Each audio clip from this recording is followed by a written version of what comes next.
We're going to start diving into more advanced features such as lifecycle functions, the virtual DOM, and components. We're going to begin by talking about mounting the Vue instance. This topic is something we discussed briefly already, but I want to review the topic again. It's going to have relevance in the upcoming lecture.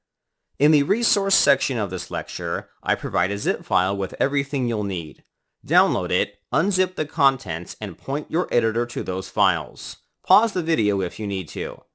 The files in this example don't contain a lot of code. It's a simple application. We have the div tag with the ID of app. Inside the element, we're rendering an expression. If we switch over to the script file, we'll find a new app being created. Inside the instance, we have the message data property set to a string value.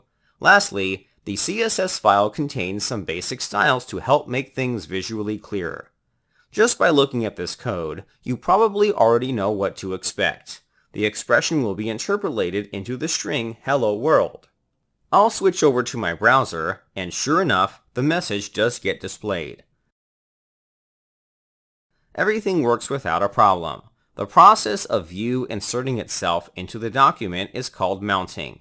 The moment we see the expression interpolated into the document indicates that Vue has been mounted. Let's say we didn't want to mount the Vue instance right away. In some situations, we may want to mount the instance at a later time.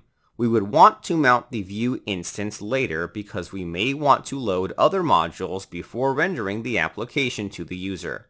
In some cases, the element we want to render the application in may not be available initially. We'll want to defer Vue from starting the application. Back inside the editor, open the JavaScript file.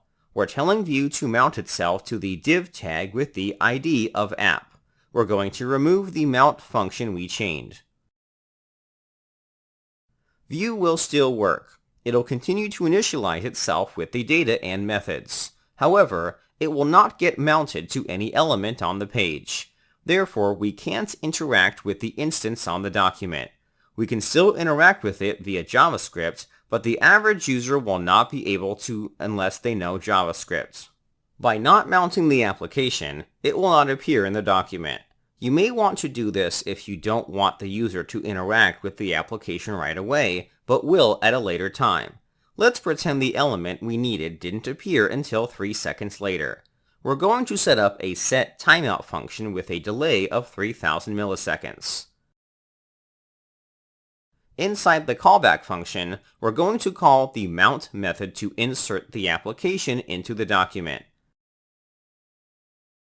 The mount method doesn't always have to be chained after creating an app.